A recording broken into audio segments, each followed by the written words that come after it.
Whatever they say, there's never enough in kibbles, never. So what you're gonna wanna do is, hi, I'm Dr. Francis. I'm a world-renowned wildlife nutritionist. You may not have heard of me, but this cat sure has, and so has your burrowing toad. And today I'll be showing you how to modify your cat's diet for those that are unfortunately afflicted with kidney disease.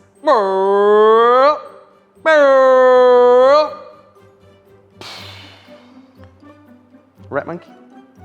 Right? Right.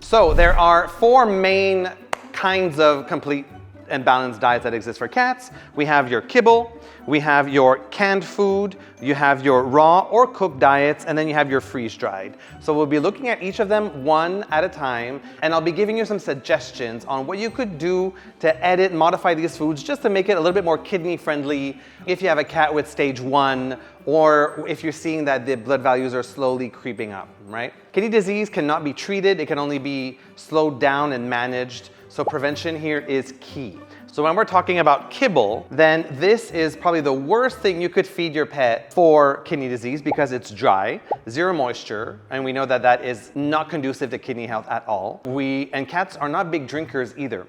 So that's why this is not fantastic. And they're also very high in calcium and phosphorus a lot of the time, not always, it depends on the brand. What we really want to do here is limit protein and limit phosphorus. Those are the main two things we can focus on for kidney patients. For dogs and cats, this is especially challenging for cats because they have a high protein requirement and all these diets are high in protein. Now, when we're talking about kibble, the protein here generally is lower than the others. It's lower quality. It's a bit easier to fix. For kibble, your main issue is probably going to be more about the phosphorus or anything else. So let's see what we can do, right? If your cat is eating kibble, and again, I'm assuming this is like a normal kibble, it's not a prescription kibble or anything else. If you do want to modify your prescription kibble, talk to your vet. I don't want to be blamed for anything, so I'm not going to talk about that. I'm assuming this is your normal cat, adult cat kibble, okay? Like I said before, it's very low in moisture. So what you're going to want to do is you're going to want to hydrate it.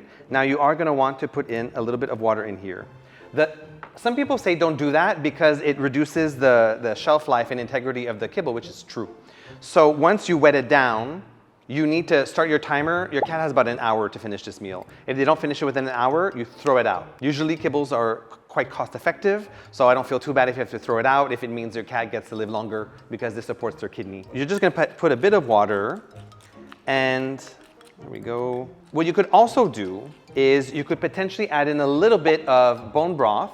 Now, I don't want you to only use bone broth to hydrate it because this also contains phosphorus. You could add in a little bit just to add more taste and to add a little bit more protein, a little bit more usable, high quality protein that kibbles don't have. It's something for you to consider, but as long as you hydrate it, that's the most important thing here.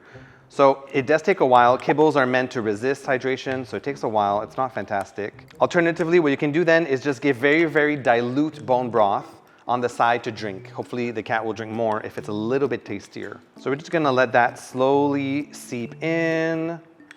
And I'm gonna want you to do a few other things. Kibbles notoriously have no omega-3. They don't. Whatever the packaging says, kibbles don't have enough omega-3. Whatever the packaging says, there's not enough omega-3 in the kibbles. Whatever they say, there is never enough omega-3 in kibbles. There's never enough in kibbles, never.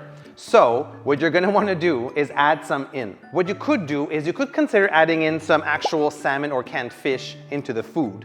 Now this will increase phosphorus a little bit. It will also increase protein a little bit. So maybe this is something you only wanna do if you're already using a kind of low phosphorus, low protein kibble, or if your cat is not on the scale yet, you just see the levels increasing. Or what you can do is then just use fish oil pills. Poop. So you just take this fish oil pill that has only EPA, DHA. Forget all the plant stuff, ALA, like linseed and flaxseed and chia seed. Forget that, useless. This is a cat, this is a carnivore. So you're gonna take this, you're gonna pierce it. There we go. Oh. So now you wanna make sure that the overall omega-3 to omega-6 ratio of the diet is quite low. So if you're looking at omega-6 to omega-3, you're gonna want the ratio to be around 3 for kidney patients, which is a lot more omega-3 than you normally would for any adult cat. It'll be similar to cats with arthritis. It'll be similar to that kind of level, and most older cats get kidney disease, so maybe they have arthritis too. So then this kind of helps to beat 2 birds with 1 stone. Next, there are some things I want you to sprinkle into the kibble as well. Now that the kibble is wet, it will be able to bind some supplements and powders a little bit easier. So you're gonna add in a little bit of turmeric. So luckily, cats do very well in turmeric and you don't need a lot. So giving even just 1/2 of a 1/16 of a teaspoon is more than enough. So that's all I'm gonna do here. Boop. You're gonna put some in. But very important is you need to add in a pinch of black pepper, and I really mean a tiny little pinch, just to activate. That's not true. Just to let your cat absorb most of the curcumin, the active compound inside turmeric. And you're also gonna put in 1/8 of a teaspoon per 5 kilogram body weight.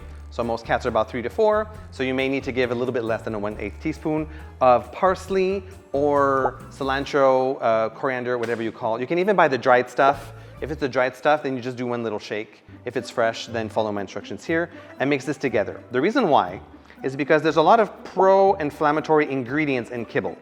So you have a lot of cereals, a lot of grains, a lot of stuff that is really not good for kidneys, which does not promote active filtration of the granules that are inside. So you're going to mix that in. These are very, very strong and natural anti-inflammatories, and some of the natural chemicals that are inside. The herbs that we put in will also help to counteract some of the mold, some of the toxins that could be found in kibble that is affecting your cat like every day, like all the time. It's very important to add this in as well. And you can alternate between like dill and thyme and some other herbs that cats don't mind too much. So this looks completely different than what you started off with, but this will make a big difference long-term for your cat's kidneys. Now the last thing I would add if you want is a source of antioxidants. So you could add in some spirulina if you want. Luckily, again, this you just need like 5 milligram per kilogram body weight, which is tiny. So even adding in like a pinch usually is more than enough per day. You could add in some berries. Of course, you probably have to blend them or smush them, mix them with the food. It's a bit harder to mask them in kibble. But giving some sources of antioxidants is also super good for the kidneys. The majority of the benefits here is going to come from the water and from the anti-inflammatory action. Boom. Next, the second most common food for cats is canned food. So this is typical brand, it's cat food. It looks like it's high in meat, but it's not. It's not. It's made to look that way, but it's not. It's mostly jelly and gums and texturizers and stuff. It's not even real chicken or tuna. Isn't that crazy? So the advantage we have here is that this is already higher in moisture. So we don't need to add in so much water. You still can. You can absolutely add in a little bit more water.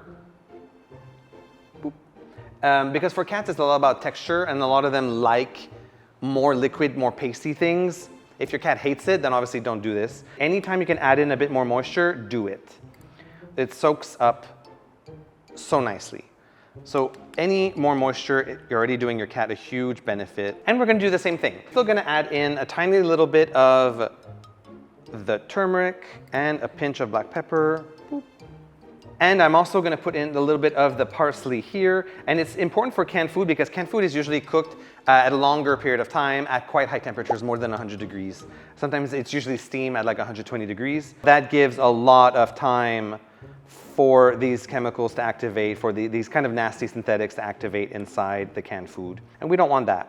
Adding in these herbs, again, really helps to make a big difference overall. Some canned foods are higher in protein than kibble, most of them are. So if that is the case, then what I'm gonna want you to do is I'm gonna want you to remove about only 1/5, only a very small amount, 1/5 of the canned food, and replace it with cooked pumpkin. What this is gonna do is it's gonna dilute the protein, it's gonna dilute the phosphorus that's also in there as well. You just make it a little bit easier for the kidney to kind of handle everything. And again, if you just wanna add in some antioxidants like blueberries, you are completely fine to do so. You probably have to like blend them and then mix them in. Next, we're gonna talk about our freeze-dried. So freeze-dried comes in solid like this, very light because there's absolutely no moisture at all. But generally these are very high protein and they're also usually quite high fat, usually little to no carbs. This is good for long-term health, but we may be looking at something different for kidney patients because of the high protein, which also means high phosphorus. Ideally get one with no bones that will already help to reduce the amount of phosphorus. If you're using freeze-dried and there's bones inside, the phosphorus will be a little bit difficult to manage, and I don't recommend you use that at all. So because this is freeze-dried, I think you know what I'm gonna say, right? Most cats would not eat it this dry anyway for long term, so I'm just gonna cut it up or rip it up like that. And then I'm gonna rehydrate it. You need to rehydrate your freeze-dried every single time. So you're gonna put in some filtered water. Depending on the machine that they use, because freeze-dried machines are not all the same, it could take a little while for it to rehydrate. Some of them are quite quick, some are slow. Some of them keep their shape. Some of them lose their shape completely and become like just bleh. When again, as long as your cat eats it, it doesn't matter. This is one of the slower ones. So it's gonna take a while, but that's fine. So we're just gonna leave it here. Some more stuff for us to do. So because it's so high in meat and phosphorus, then we're gonna have to cut it. We're gonna have to like dilute that. So what we're gonna do is we're actually gonna remove, here we're gonna remove 1/3. So whatever amount you would normally feed, we're gonna take out 1/3. Boom. And we're gonna replace that with pumpkin weight by weight. Now, of course, this means that the diet has a lot less energy in it in terms of density. That's just how it is. Your cat will still be full. They may lose a bit of weight, but because this is already so high in protein, this is usually 40 to, actually usually more. It's usually about 60% protein on a dry matter basis. So there's still plenty of protein and nutrients left in there. It kind of is like a do or die situation where you need to reduce the protein and the phosphorus, and the only way to do that is by diluting it with something that is either fat or carbs. So alternatively, what you could do is then just replace the equivalent amount of energy with fat like coconut oil, but then you may end up having to put a lot of coconut oil, which could lead to a little bit of diarrhea, and we don't want that. And also because it's not like substantially filling, your cat may feel hungry or have behavioral changes. At least this will satiate them. And then as this fills up, then you're gonna mix it all together, and then hopefully there's more than enough meat so that your cat still eats this. So now it looks a bit weird just because everything is kind of hydrating at the same time. This was cooked pumpkin, by the way. You don't want to put raw pumpkin. You could also put butternut squash. That's fine. Some people put white rice. It still accomplishes the goal of diluting the protein and the phosphorus, but you're adding in tons and tons of carbs. Whereas this, you're adding carbs with some fibers and some other beneficial stuff. So it's not as heavy on the insulin response if you were to put rice. You cannot put brown rice. There's a lot more phosphorus in that. So my recommendation is definitely to use this or any kind of squash or butternut squash. So you need to do this way in advance because as you can see, it takes so much time for the freeze-dried to be rehydrated. You'll need to look at your ingredients of the freeze-dried that you use. Most of them have a complete omega-3 source. If they don't, you need to add it back in, again, either by giving in your fish oil or by substituting some of it for some actually fresh salmon or canned fish. You don't need to add any of the detox herbs like cilantro, coriander, parsley, because most freeze-dried foods don't have those carbs in it. Usually the ingredients are much higher quality. You don't need to worry so much about the mold and toxins in high quality freeze-dried food. We can still add in some turmeric though, because unless it's already part of the ingredients, but turmeric is always good and it's been shown to be really beneficial for kidney patients as well. And as always, your pinch of black pepper. So we're gonna mix that in. And again, we're only gonna see that in a little while. So this looks awful right now, but when you prepare it at home, you can wait for the meat to be rehydrated first, then mix the pumpkin and you can either blend it all together or mix it all together. But no cat would probably eat it looking like this right now. And lastly, we have our raw diets or a gently cooked diet. This is just a mixture of raw meat. Because it's raw meat, it's high in moisture, which is great. We have the water taken care of. A lot of cat owners still add in more water just to make it even more liquid, which is completely fine. You always want to add as much moisture as possible. Here we go. Now you need to look at the ingredients because every raw formula is different. A lot of, especially raw food for cats, doesn't contain any carbohydrates or plants at all, or maybe very, very small amounts. So this means it's going to be higher in phosphorus because of the meat, high in protein for sure. And again, you want to choose one that doesn't have bone because then the phosphorus is just out of control, forget it. So we're going to do the same thing. You're going to remove a portion of it and you're going to replace it with canned pumpkin. That's what we got to do. So let me smush it first. I think it'll be nicer.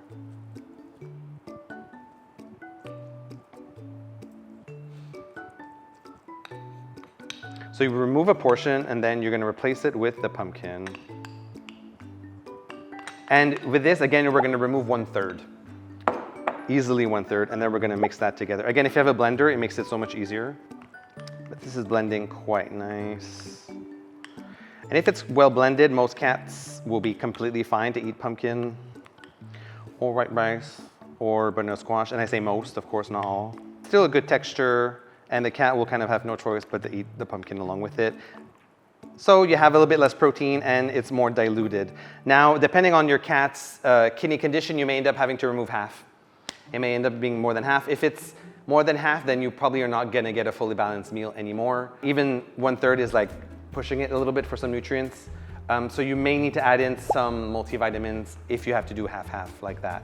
But a raw diet has been anecdotally shown to be very beneficial for kidney patients as long as they're not immunocompromised. If their immune system is fine, they can take raw meat, fine. I don't recommend you switch over to a raw diet in the middle of a kidney disease. You can improve by 1 grade, right? So like if they're on Kibble, then you want to go to canned food. You can always go to cooked food or something, but raw, you probably want to chill a bit if your cat is not in the prime of health. One last thing I want to show you, because this already has turmeric as an ingredient, so I don't want to add some in. You could always do, I'm going to add in some spirulina. So the color is going to be a bit green, which is very funky. Boop, that's all you need. You don't need a lot, and just mix it in. Most cats actually surprisingly don't mind spirulina because it's a very oceany, Bali smell. It's like you're at the beach. It's very like White Lotus. But your food looks crazy because it's this color now. Yep. So, and I added just a tiny pinch and it made this color already. But don't be scared. This is actually super good for your cat. It's been proven to really help with the immune system, gut health, overall health, and it has been shown to have some anti-inflammatory action in the kidneys as well. So what you can also do is rotate. So one day is spirulina, the other day is turmeric. If you're very gunning for it, your cat is not picky, then you can mix them both together. And the last thing I want to share is that there is a handful of studies, not a lot, some studies that show a link between probiotics, gut health, but also probiotics and kidney health. There are some probiotics that exist saying they're specifically for kidney health. By all means, try them. Also, what you could add in is kefir or kefir for cats made from cow's milk or goat's milk, but you cannot put a lot because there is still phosphorus in this. So what I did was I used half on a non-sick cat, and then I diluted the rest with water. So if it's diluted by half, then it's a lot easier for you to use. Same thing as like a bone broth. And then you could just use it as a topper, just like that. And then you could just give it to your cat, they can lap it up. You can mix it, you could just leave it on its own. That's up to you. But giving some kefir is again good for hydration and good for gut health. Probiotics could have an impact on the kidneys. Everything in moderation, especially things with phosphorus and protein in it. I hope this helped. I'm looking at all this gross looking food, but it's nutritious and hopefully it'll help the cats that have kidney disease. And again, this is probably more for those with stage 1, maybe 2. Stage 3, you definitely want to work very closely with your vet and have something that is quite low protein. And by quite, I mean very low protein and low phosphorus and high omega-3s, high anti-inflammatory ingredients as well. Comment below, hope this helped, and follow us on our socials, Instagram, TikTok, and I'll see you in the next one. Bye-bye.